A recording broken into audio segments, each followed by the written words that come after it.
नमस्कार साथियों, आज के इस वीडियो में आप सभी का स्वागत है।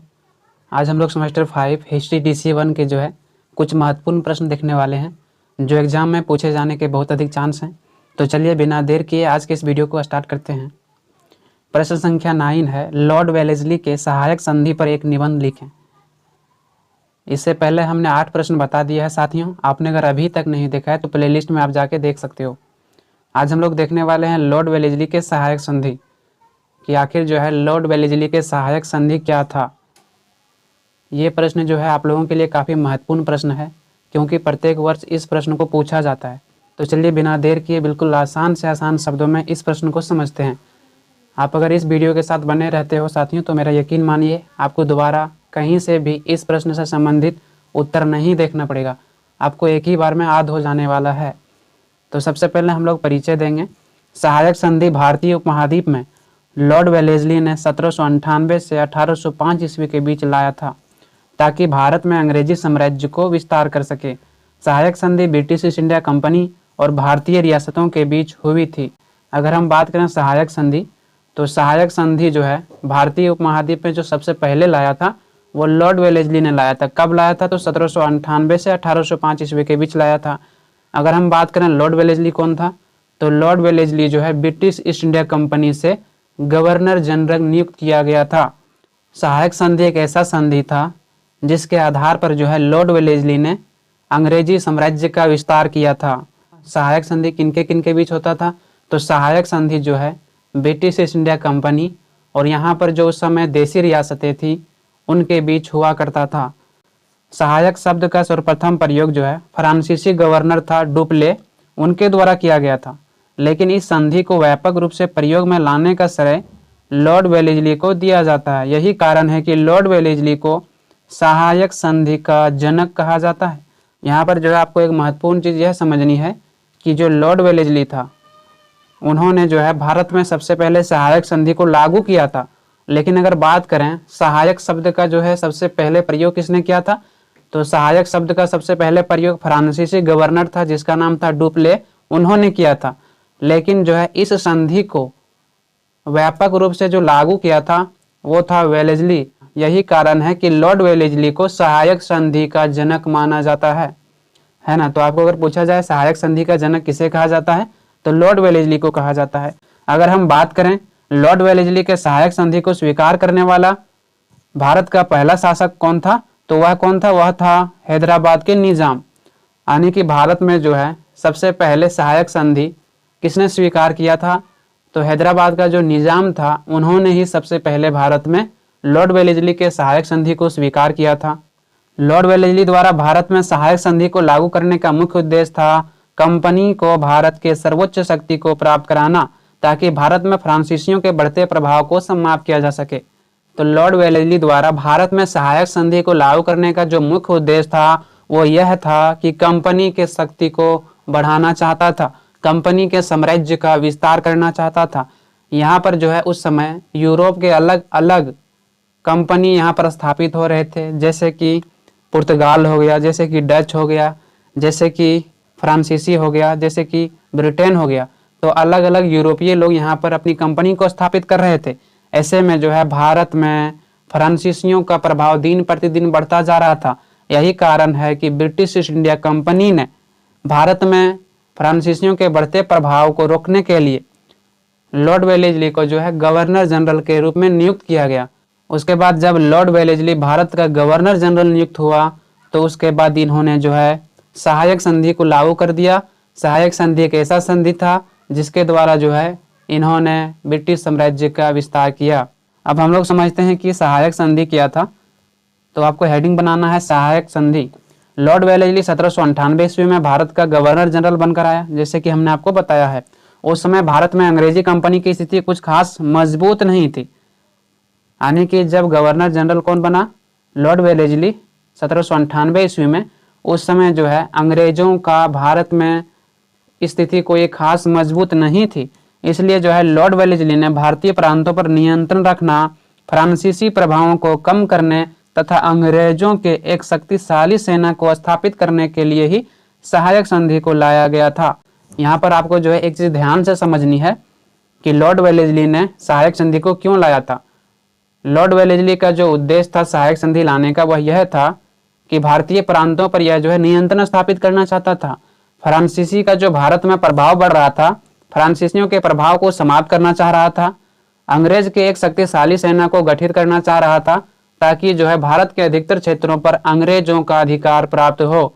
यही कारण है कि लॉर्ड वेलेस्ली ने सहायक संधि को भारत में लाया। यह एक प्रकार से मैत्री संधि थी जिसका प्रयोग वेलेस्ली ने भारत के देशी रियासतों से मैत्री संबंध को स्थापित करने के लिए किया था। सहायक संधि अंग्रेजों की साम्राज्यवादी नीति पर आधारित थी। इसके कुछ प्रमुख शर्तें थे जो निम्नलिखित प्रकार के हैं। अगर हम बात करें सहायक संधि क्या था, तो यह एक प्रकार से जो है मैत्री संधि था जिसका प्रयोग जो है लॉर्ड वेलेस्ली ने इसलिए किया था ताकि भारत के देशी रियासतों के साथ मित्रता का संबंध स्थापित कर सके। आपको यहाँ पर यह ध्यान रखना है कि सहायक संधि जो है एक प्रकार से मित्रता को स्थापित करने के लिए लॉर्ड वेलेस्ली ने भारत में लागू किया था।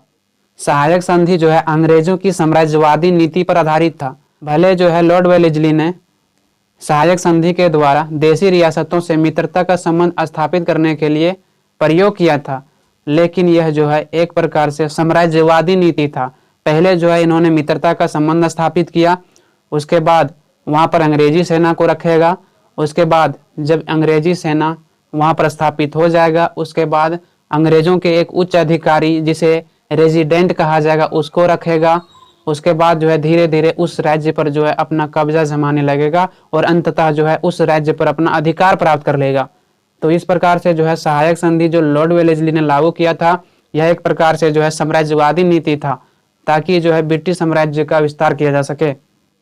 साथियों, सहायक संधि में जो है कुछ शर्तें को रखा गया था जो हम लोग कुछ बिंदुओं द्वारा समझने का प्रयास करते हैं।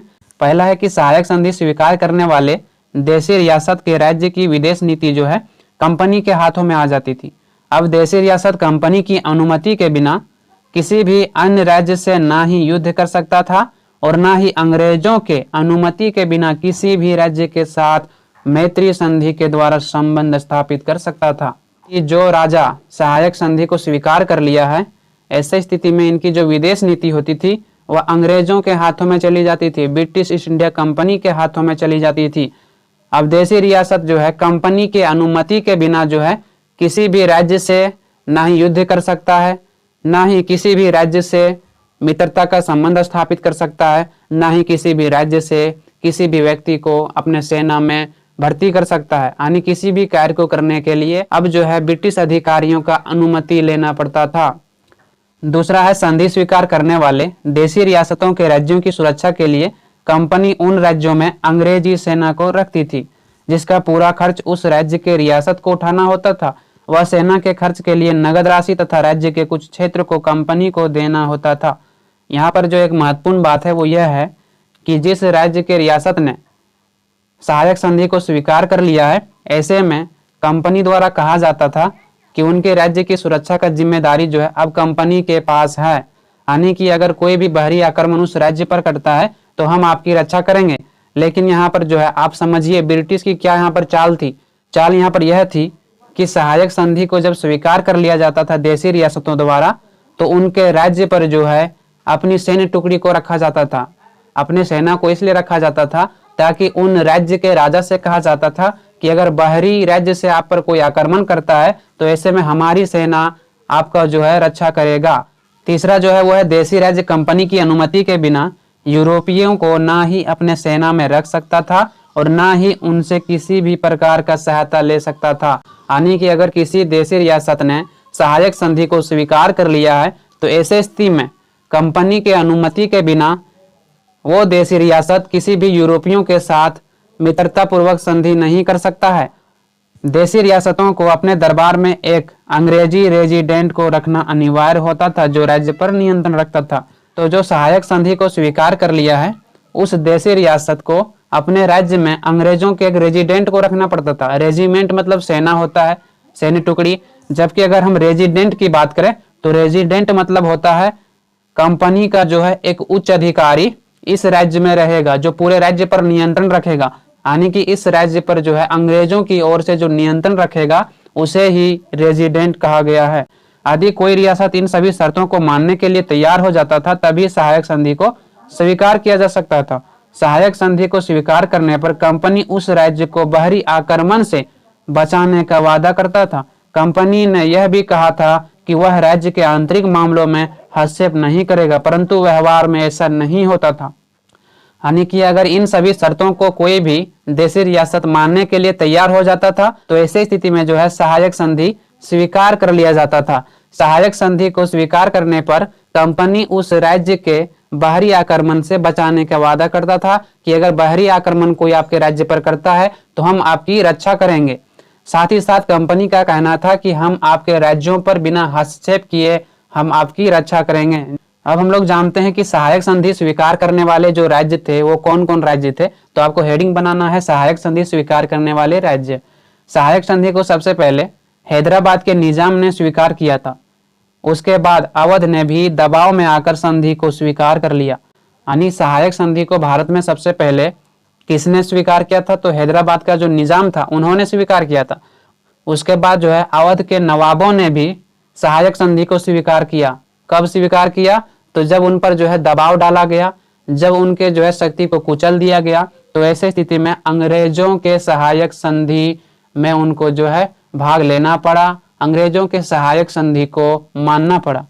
मैसूर का शासक टीपू सुल्तान ने सहायक संधि को स्वीकार करने से इनकार कर दिया, जिसके कारण ही चतुर्थ आंग्ल मैसूर युद्ध अंग्रेजों और टीपू सुल्तान के बीच लड़ा गया था। इस युद्ध में टीपू सुल्तान लड़ता हुआ मारा जाता है। इस युद्ध में टीपू के पराजय के कारण यहाँ का सत्ता जो है ओडियार वंश के कृष्णराज तृतीय के अधीन कर दिया जाता है, जिन्हें अंग्रेजों के सहायक संधि को स्वीकार करना पड़ा। यहाँ पर जो है आपको एक महत्वपूर्ण बात यह समझनी है कि जब मैसूर पर जो है अंग्रेजों ने सहायक संधि को स्वीकार करने के लिए कहा गया, उनको मानने के लिए कहा गया, तो ऐसे में मैसूर का उस समय जो शासक था वो था टीपू सुल्तान। टीपू सुल्तान जो है काफी शक्तिशाली शासक था, काफी योग्य शासक था, फिर भी जो है इन्होंने सहायक संधि को स्वीकार नहीं किया था। जब सहायक संधि को इन्होंने स्वीकार करने से इनकार कर दिया तो ऐसे स्थिति में जो है अंग्रेजों और टीपू सुल्तान के बीच चतुर्थ आंग्ल मैसूर युद्ध लड़ा गया। इस चतुर्थ आंग्ल मैसूर युद्ध में जो है अंग्रेजों की जीत हुई और युद्ध में जो है टीपू सुल्तान मारे जाते हैं। जिसके बाद मैसूर राज्य का जो सत्ता है वह ओडियार वंश के कृष्ण तृतीय को दे दिया जाता है और कृष्ण तृतीय को सहायक संधि मानना पड़ता है। तो इस प्रकार से मैसूर भी सहायक संधि को स्वीकार कर लेता है। उसके बाद हम लोग जानते हैं सहायक संधि से अंग्रेजों को क्या लाभ हुआ। सहायक संधि लॉर्ड वेलेस्ली की एक सोची समझी कूटनीति चाल थी ताकि भारत के सभी देशी रियासतों पर अपना अधिकार प्राप्त कर सके और यह संधि अंग्रेजों के लिए लाभदायक सिद्ध हुआ, जो निम्नलिखित बिंदुओं द्वारा समझा जा सकता है। अब हम लोग समझने का प्रयास करते हैं कि आखिर जो सहायक संधि था उनसे अंग्रेजों को क्या लाभ हुआ और भारत के देशी रियासतों को क्या लाभ हुआ। तो सहायक संधि जो है लॉर्ड वेलेस्ली ने लागू किया था, यह जो है लॉर्ड वेलेस्ली की एक सोची समझी कूटनीति था ताकि भारत के सभी देशी रियासतों को ब्रिटिश साम्राज्य में मिलाया जा सके। सहायक संधि से जो है ब्रिटिश ईस्ट इंडिया कंपनी को काफी लाभ हुआ। तो इस प्रकार से जो है अंग्रेजों के लिए सहायक संधि लाभदायक सिद्ध हुआ। अब हम लोग समझते हैं कि सहायक संधि में जो है अंग्रेजों को किस प्रकार से लाभ हुआ और देशी रियासतों को किस प्रकार से नुकसान उठाना पड़ा। तो इसको जो है हम लोग कुछ बिंदुओं द्वारा समझने का प्रयास करते हैं। पहला पॉइंट है सहायक संधि को मानने वाले सभी राजा कमजोर होते चले गए क्योंकि उनके पास अब अपनी सेना नहीं रही। कंपनी द्वारा उस राज्य पर अंग्रेजी सेना रखी गई जिस पर पूरी तरह से कंपनी का नियंत्रण स्थापित था। ऐसे में अंग्रेजों के विरुद्ध युद्ध करना संभव नहीं था। सबसे पहला जो यहाँ परिणाम हुआ सहायक संधि का, यानी कि अंग्रेजों को जो लाभ हुआ वो यह हुआ कि सहायक संधि मानने वाले सभी राजा जो है अब कमजोर पड़ गया। कमजोर इसलिए हुआ क्योंकि यह जो है अब स्वतंत्र नहीं रहा, इनके पास जो है अपनी अस्थायी सेना नहीं रही, बल्कि अब जो है ब्रिटिश कंपनी का अस्थायी सेना थी। जब कंपनी द्वारा उस राज्य पर जो है अपनी सेना रखी गई और उस राज्य पर जो है पूरी तरह से कंपनी का नियंत्रण स्थापित हो गया, ऐसे में जो है अब देशी रियासत उनके विरुद्ध युद्ध नहीं कर सकता था। तो इस प्रकार से जो है सहायक संधि में अंग्रेजों को लाभ हुआ। दूसरा है सहायक संधि को स्वीकार करने वाले राज्य की विदेश नीति से संबंधित अधिकार कंपनी के हाथों में चली गई। इस प्रकार से पूरे राज्य पर कंपनी का अधिकार प्राप्त हो गया। अब वह अपने अनुसार वहां पर नीति को लागू कर सकता था, यानी कि जो राज्य सहायक संधि को स्वीकार कर लिया उस राज्य की जो विदेश नीति थी उसका अधिकार अब जो है कंपनी के हाथों में चली गई थी। इस प्रकार से जो है पूरे राज्य पर कंपनी का अधिकार प्राप्त हो गया। अब जितने भी विदेशी मामले थे, जितने भी राज्य से संबंधित कोई मामला था, वह जो है कंपनी का अधिकार हो गया, यानी कंपनी के अनुमति के बाद ही उस राज्य के देशी रियासत कार्य कर सकता था, कोई भी नीति को लागू कर सकता था। कंपनी के अनुमति के बिना जो है वह किसी भी नीति को लागू नहीं कर सकता था। तो इस प्रकार से जो है सहायक संधि के द्वारा जो देशी रियासत था उनके विदेश नीति अंग्रेजों के हाथों में चला गया। देशी रियासतों को सुरक्षित रखने के लिए अंग्रेजों ने अपनी सेना को उस राज्य में रखा था जिसका पूरा खर्च देशी रियासत को ही उठाना पड़ता था। ऐसे में कंपनी बिना खर्च किए एक विशाल सेना को रख सका जिस पर पूरी तरह से कंपनी का नियंत्रण स्थापित था। जैसे कि हमने इससे पहले भी बताया था कि देशी रियासत को जो है सुरक्षित रखने के बहाने अंग्रेजों ने उस राज्य में अपनी जो है एक सैन्य टुकड़ी को रखा था जिसका पूरा खर्च जो है देशी रियासत को ही उठाना पड़ता था। ऐसे में जो है कंपनी बिना पैसा खर्च किए एक विशाल सेना को रख सका था जिस पर जो है पूरी तरह से अंग्रेजों का नियंत्रण था। ऐसे में जब पूरी सेना अंग्रेजों की होगी, अंग्रेजों के सेना पर पूरी तरह से नियंत्रण कंपनी का था, तो जो है अब कोई भी देशी रियासत उनके विरुद्ध विद्रोह कैसे कर सकता था। और यही कारण है कि देशी रियासतों की शक्ति इन्होंने पूरी तरह से कुचल दिया और उसके राज्य पर अपना नियंत्रण स्थापित कर लिया, अपने अधिकार में ले लिया। चौथा है कि सहायक संधि को स्वीकार करने वाले राज्य को एक अंग्रेजी अधिकारी को रखना होता था जिन्हें रेजिडेंट कहा जाता था, जिनकी सलाह के अनुसार ही राज्य का शासन चलाना होता था। जैसे कि हमने आपको बताया है कि जिस राज्य ने सहायक संधि को स्वीकार कर लिया है उस राज्य में अंग्रेजों के अधिकारी को रखना पड़ता था। एक उच्च अधिकारी होता था जिन्हें रेजिडेंट कहा जाता था। आपको यहाँ पर कंफ्यूजन नहीं होना है, रेजिडेंट और रेजिमेंट में अंतर है। रेजिमेंट सैन्य टुकड़ी को कहा जाता है जबकि जो रेजिडेंट है वह जो है ब्रिटिश के उच्च अधिकारी के लिए जो है रेजिडेंट शब्द का प्रयोग किया गया है ना। तो आपको यहाँ पर कंफ्यूजन नहीं होना है। रेजिडेंट मतलब अंग्रेजों के उच्च अधिकारी जो उस राज्य पर अपना नियंत्रण रखेगा। सहायक संधि को स्वीकार करने वाले राज्यों को किसी अन्य यूरोपीय व्यक्तियों को राज्य में किसी भी सेवा में ना रखने की अनुमति दी गई थी। सहायक संधि के द्वारा यूरोपियों का प्रभाव भारत में धीरे धीरे कम होता चला गया और पूरी तरह से भारत में अंग्रेजों की सत्ता स्थापित हो गई। यानी कि सहायक संधि को स्वीकार करने वाले राज्यों को किसी अन्य यूरोपीय व्यक्तियों को अपने राज्य में किसी भी सेवा के कार्य में नहीं रह सकता था, ना ही यूरोपियों से सैनिक सहायता ले सकता था, ना ही उनसे हथियार खरीद सकता था। यानी कि कंपनी के अनुमति के बिना यूरोपियों के साथ किसी भी प्रकार का संबंध देशी रियासत नहीं रख सकता था। सहायक संधि द्वारा जो है धीरे धीरे यूरोपियों का प्रभाव भारत में कम होता चला गया और अब जो है पूरी तरह से भारत में ब्रिटिश कंपनी की सत्ता स्थापित हो गई। उसके बाद हम लोग समझते हैं सहायक संधि का जो है देशी रियासत पर क्या प्रभाव पड़ा।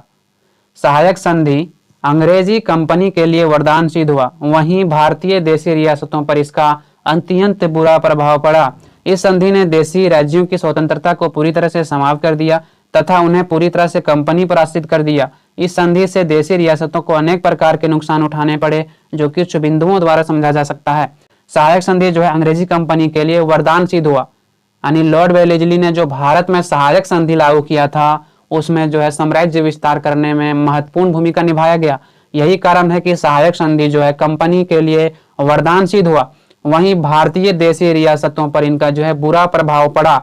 इस संधि ने जो है देशी रियासतों की पूरी तरह से स्वतंत्रता को समाप्त कर दिया, उन्हें पूरी तरह से जो है कंपनी के अधीन कर दिया गया, यानी कंपनी पर पूरी तरह से आश्रित कर दिया गया। इस संधि के द्वारा देशी रियासतों को अनेक प्रकार के नुकसान उठाने पड़े जो हम लोग कुछ बिंदुओं द्वारा समझने का प्रयास करते हैं। पहला पॉइंट है सहायक संधि को अपनाने के बाद देशी रियासत स्वतंत्र नहीं रह गया, अब उन्हें कंपनी के अनुसार कार्य को करना पड़ता था। राज्य के विदेश नीति पर कंपनी का नियंत्रण स्थापित हो गया जिसके कारण ही देशी रियासत न किसी राज्य से संधि कर सकता था और न ही उनके साथ मैत्री संबंध स्थापित कर सकता था। यानी कि सहायक संधि को अपनाने के बाद देशी रियासत की जो स्वतंत्रता थी वह पूरी तरह से समाप्त हो गया। अब उन्हें जो है कंपनी के अनुसार कार्य करना पड़ता था, यानी कि देशी रियासत अब केवल जो है नाम मात्र का शासक रह गया था। अंग्रेज जो है उनके वास्तविक शासक बन गया था जिसके कारण उस राज्य पर पूरी तरह से नियंत्रण जो है अंग्रेज अधिकारियों का होता था। तो एक प्रकार से सहायक संधि को अपनाने के बाद उस देशी रियासतों की स्वतंत्रता को पूरी तरह से समाप्त कर दिया गया और यहाँ पर जो है अंग्रेजों की अनुमति के बिना देशी रियासत किसी भी कार्य को नहीं कर सकता था। यहाँ तक कि जो है देशी रियासत किसी अन्य राज्यों के साथ मैत्री संबंध भी नहीं स्थापित कर सकता है। दूसरा है, सहायक संधि को स्वीकार करने के बाद सभी आंतरिक कार्यों में कंपनी का नियंत्रण प्राप्त हो गया। भारत के रियासत पूरी तरह से कंपनी पर आश्रित हो गया। अब यह रियासत स्वतंत्र रूप से कार्य नहीं कर सकता था, बल्कि अंग्रेजों के अधिकारियों की अनुमति से ही किसी भी कार्य को कर सकता था। यानी कि सहायक संधि को स्वीकार करने के बाद जितने भी राज्य के आंतरिक कार्य था उन पर जो है पूरी तरह से कंपनी का नियंत्रण स्थापित हो गया। भारत के जो है रियासत पूरी तरह से कंपनी पर आश्रित हो गया। अब जो है यह रियासतें स्वतंत्र रूप से किसी भी कार्य को नहीं कर सकता था, बल्कि अगर किसी भी कार्य को राज्य में करना होता था तो ऐसे में जो है ब्रिटिश अधिकारियों से अनुमति लेना पड़ता था, जो बहुत बड़ी बात थी। जो पहले देशी रियासत का स्वतंत्र राज्य था वहां अपने अनुसार से शासन व्यवस्था को चलाता था। अब जब उस देशी रियासत ने सहायक संधि को स्वीकार कर लिया था, जिसके कारण अब जो है वह स्वतंत्र नहीं रहा था, बल्कि वह अंग्रेजों के अधीन हो गया था। सहायक संधि का प्रभाव देशी रियासतों के राज्यों की अर्थव्यवस्था पर भी पड़ा। अंग्रेजों के सहायक सेना का खर्च उठाने के कारण इनकी आर्थिक दशा दिन प्रतिदिन बिगड़ती चली गई। फिर भी सेना का खर्च प्रत्येक वर्ष अंग्रेजों द्वारा बढ़ाता जा रहा था। ऐसे में सेना के खर्च देशी रियासत नहीं चुका पा रहे थे, जिसके कारण ही इन देशी रियासतों को सैन्य खर्च के लिए अपने राज्य के क्षेत्र को देकर चुकाना पड़ता था। यहाँ पर एक महत्वपूर्ण बात है वो आपको समझनी है कि सहायक संधि का प्रभाव जो है देशी रियासत के राज्यों पर अर्थव्यवस्था में भी पड़ा। यानी कि जब देशी राज्य के रियासतों ने अंग्रेजों के सहायक संधि को स्वीकार कर लिया तो ऐसे में कंपनी ने जो है उस राज्य में अपनी एक सेना को रखा और उस सेना का पूरा खर्च जो है उस राज्य के देशी रियासतों को ही देना पड़ता था। अंग्रेजों का कहना था कि जो हमारी सेना है इसलिए रखा गया है ताकि जो है बाहरी आक्रमण आप पर होता है तो हम आपकी रक्षा करेंगे, जबकि ऐसा कोई उद्देश्य नहीं था, है ना। तो इस प्रकार से जो है ब्रिटिश कंपनी ने सहायक संधि के द्वारा देशी रियासत के राज्य पर अपना जो है सैन्य टुकड़ी को रखा गया, जिसका पूरा खर्च जो है देशी रियासतों को ही उठाना पड़ता था। ऐसे में सेना का जो खर्च है देशी रियासतों पर प्रत्येक वर्ष बढ़ाते जा रहा था। इसका कारण यह था कि अंग्रेज यहाँ पर अलग अलग क्षेत्रों में युद्ध को लड़ता था और युद्ध लड़ने में अत्यधिक मात्रा में धन की क्षति होती है। ऐसे में जिन राज्यों को इन्होंने सहायक संधि द्वारा अपने अधीन कर लिया था उन राज्यों से जो है सेना के खर्चे के बहाने उनसे अत्यधिक मात्रा में धन को लेता था। तभी तो जो है भारत में यह युद्ध को लड़ सकेगा, भारत के अलग क्षेत्रों में अपना नियंत्रण स्थापित कर सकेगा। उसके बाद जो हम लोग अंतिम पॉइंट देखने वाले हैं वो ये है कि इस संधि से भारतीय राज्यों का गौरव और राष्ट्रीयता की भावना समाप्त हो गई। भारतीय सैनिक आर्थिक और मानसिक रूप से कमजोर होता चला गया। इस प्रकार से सहायक संधि एक ऐसा संधि था जो केवल अंग्रेजों के लिए वरदान सिद्ध हुआ, जबकि भारतीयों के लिए अभिशाप बन गया। यहाँ पर एक बात जो आपको समझनी है वो यह है कि इस संधि से भारतीय राज्यों का जो गौरव पहले था, राष्ट्रीयता की भावना का जो उस समय विकास हो रहा था, वह पूरी तरह से समाप्त हो गया। भारतीय सैनिक जो है आर्थिक और मानसिक रूप से कमजोर हो गया, क्योंकि जो भारतीय सैनिक था वह देशी रियासत के राज्यों में कार्य को करता था। कोई सेना में था, कोई सूबेदार था, तो कुछ जो है अलग अलग पदों पर कार्य करता था। लेकिन जब इन राज्यों पर अंग्रेजों का अधिकार प्राप्त हो गया, इन राज्यों पर अंग्रेजों का नियंत्रण स्थापित हो गया, ऐसे में जितने भी ऊंचे पद थे उन सभी ऊंचे पदों से भारतीय सैनिकों को हटा दिया गया और उसके स्थान पर अंग्रेजों के अधिकारियों को नियुक्त किया गया। ऐसे में जो है अब बहुत सारे ऐसे सैनिक थे जो कार्यरत नहीं थे, जिनको कार्य नहीं मिल रहा था। ऐसे में जो है वह आर्थिक रूप से कमजोर होता चला गया। जब वो आर्थिक रूप से कमजोर होता चला गया उसके बाद धीरे धीरे वह मानसिक रूप से भी कमजोर होता चला गया। एक बात आपको जो ध्यान रखनी है वो ये है, अगर कोई भी इंसान किसी को गिराना चाहता है तो उसको गिराने का जो सबसे बेहतर तरीका होता है वो क्या होता है, वो अपना कूटनीति का सहारा लेता है, उसको जो है आर्थिक रूप से पहले कमजोर करता है। यानी कि जब किसी भी व्यक्ति को आर्थिक रूप से कमजोर कर दिया जाएगा तो वह मानसिक रूप से कमजोर हो जाएगा। उसके बाद हम उसके विरुद्ध युद्ध करके हम आसानी से जीत जाएंगे। और यहाँ पर अंग्रेजों द्वारा यही किया गया। पहले यहाँ के लोगों को जो है आर्थिक रूप से कमजोर बना दिया गया, उसके बाद जो है मानसिक रूप से कमजोर बना दिया गया। यही कारण है कि अंग्रेजों ने जो है हर क्षेत्रों में अपना जीत प्राप्त किया। इस प्रकार से जो सहायक संधि था अंग्रेजों के लिए वरदान सिद्ध हुआ, वहीं पे भारतीयों के लिए जो है अभिशाप बन गया। तो इस प्रकार से यहाँ पर समाप्त होता है। आई होप आप सभी को समझ में आया होगा। आपको अगर इस वीडियो से थोड़ी भी सहायता मिली हो तो कृपया करके एक लाइक और सब्सक्राइब करना ना भूलें।